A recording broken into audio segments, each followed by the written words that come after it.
मतलब यही टाइम है जिससे हमारे यहाँ चोट लगी।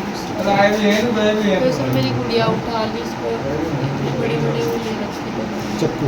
गुड़िया को ब्लैकमेल करा। तुझे कहा कि चक्कू मार दें इसको। हाँ मार पटाई करी उन्होंने। तो जब मैं उनके हाथ में नहीं आई, बाथरूम में वहाँ पे बड़ा चूहा निकाल के दूसरा बंदा बोल रहा बस इसे ख़त्म कर दे। सतपाल सिंह थे नहीं ना, उनकी वाइफ थी यहाँ से, उनके बेटे की बहू थी। तो वो उसका बहू का कहना है कि मुझे ब्लैकमेल करा, मेरे मुंह पर हाथ रखा और चक्कू मुझे दिखाया, मेरी लड़की के ऊपर चक्कू ताना। TRJ न्यूज़ 24 चैनल के माध्यम से हम आपको दिखाने जा रहे हैं जनपद हरिद्वार के भगवानपुर क्षेत्र में अज्ञात चोरों ने चोरी की बड़ी घटना को दिया अंजाम। जी हां, सूत्रों की माने तो ग्राम लव्वा में एक महिला को बंधक बनाकर जेवरात और नकदी दिन के 1 बजे चुरा ले गए। एक खास रिपोर्ट भगवानपुर से हमारे संवाददाता के साथ। देने के लिए उठी तो मुझे ऐसा लगा जैसे किसी ने कुंडा खड़काया हो। जैसे मैं देखने गई बाहर, वहाँ पे कोई नहीं था। तो जैसे मैं देख के ऐसे घूमी तो पीछे से मेरा मुंह दबा लिया उन्होंने। और उस टाइम पे एक ही था, ब्लैक टी शर्ट डाल रखी थी उसने और लोअर था और नंगे पैर था बिल्कुल, और उसके हाथ में चक्कू भी था।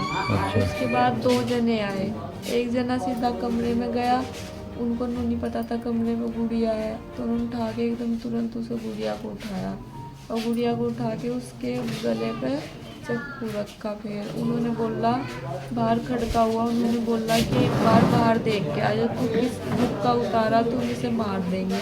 तो मैं बाहर गई देखने के लिए, मैंने इधर भी देखा इधर भी देखा। फिर मैं अंदर आ गई, अंदर आके उन्होंने मेरे साथ मारपीट की, इधर ईंट रखी, इधर भी धक्का दिया। तो मेरे हाथ में एक ईंट आई, मैंने उसको मारा, यहाँ पे चोट लगी उसको। तो फिर उन्होंने मुझे वहाँ से घसीट के यहाँ डाला, सारी चूड़ियाँ वगैरह सब कुछ, जग वगैरह पड़े हुए थे। तो उसके बाद उन्होंने मुझे उठाया, मैं उनके हाथ नहीं आई, कभी इधर भागना कभी उधर। तो जब उन्होंने सोचा कि ये हाथ नहीं आ रही, वहाँ पे बाथरूम है, उन्होंने एक जने ने पीछे से ऐसे पकड़ा और दूसरे ने बोला कि इसको ख़त्म कर दो जब भी चोरी हो पाएगी। तो जैसे वो छुरा मारने लगा तो मैंने मतलब उनके हाथ में हुड़क मारा। उन्होंने भी पूरे हाथ में काट रखा था, मैंने भी काटा। तो उन्होंने मैंने जैसे काटा तो उसके हाथ से सब कुछ छूटा और मैं वहीं पे गेट है, तुरंत गेट खोल के बराबर में घर है वहाँ पे पहुँचे। वहाँ पहुँच के मैंने तुरंत ये बोला कि भैया गुड़िया को बचा लो। तो जैसे मतलब चोर आ गए, जैसे मैं आई उनका वो यहाँ पे थे। किस टाइम का मामला है ये ऐसा है 1:30 बजे 1-1:30 बजे के आसपास। कहाँ से आए थे, मैं कुछ पता है तो किधर से आए थे? मुझे तो पीछे से हमला किया, इधर गेट से नहीं किया, पीछे से हमला किया। तो गेट बंद था?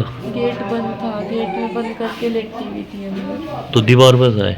ये दीवार से ही आए हैं। तो पुलिस आई थी फिर यहाँ पर? पुलिस आई थी, हॉस्पिटल में ले गए। जो मतलब उन्होंने ऐसा करके किया उसमें पता नहीं क्या था, वो इतना बुला के गेट तक ही आई, फिर मुझे कुछ नहीं पता, मुझे लगी वो सो चुकी थी। तो उसके बाद मेरी वाइफ थी यहाँ पे, अकेली थी घर में, मैं ड्यूटी पे था। तो उन्होंने मेरे बच्चे को उठाया और मेरी वाइफ को पकड़ लिया था। उन्होंने 3 बंदे, 2 ने पकड़ रखा था, एक अंदर अपना कमरे में बैठ गया, उसने सारा सामान उठा लिया जो था हमारे। तो गले का सेट था और एक सोने की चैन थी, एक ओम था और कुंडल थे। अच्छा उसके गुड़िया के वो चक्कू था उनके पास, वो उसके गले पर रखा था गुड़िया के। अच्छा, तो फिर आए? लगभग 1-1:30 के बीच की बात है, 1:20 की लपेट में है वहाँ। अच्छा, तो किधर से आए थे? ना ये इधर से कूदते थे यहाँ पे दीवार पर जी। आज ही लगभग 1:20 के करीब में नहा रहा था, कंपनी जाना था मुझे। तो इधर से भागती भी गई तो उसे बोला, मुझे जाकर बोल रहा कि अब वो मेरी गुड़िया को बचा लो, और हाँक रही थी बिल्कुल, मतलब सही तरीके से बोल नहीं पाई। जैसे ही मैं उधर से भाग का आया, 1-2 जने और को आवाज़ लगाई मैंने। तो जैसे मैं अंदर घुसा डंडा उठा के, तो उस टाइम तो कोई नहीं था, उस टाइम यहाँ से जा चुका था जो भी था। अच्छा, तो फिर क्या हुआ, जैसे मैं अंदर घुसा तो टंकी टुंकी खुली हुई पड़ी थी, सामान बिखरा हुआ पड़ा था, एक पेट्टी खुली हुई पड़ी थी, बक्से से खुला हुआ पड़ा था, यहाँ ईंट के अद्धे पड़े थे, चूड़ा चाटा टूटी पड़ी थी। तो पुलिस वाले बोल रहे थे, हमने बोला कि मका भाई साहब 1-2 चक्कर मार दे करो रात को। तो बोल रहे थे कि 18 गाँव हमारे पास, हम कहाँ चक्कर मारेंगे, अगर 1 आधा चक्कर मार देंगे, इतने आदमी कम हमारे पास, कहाँ चक्कर मारेंगे।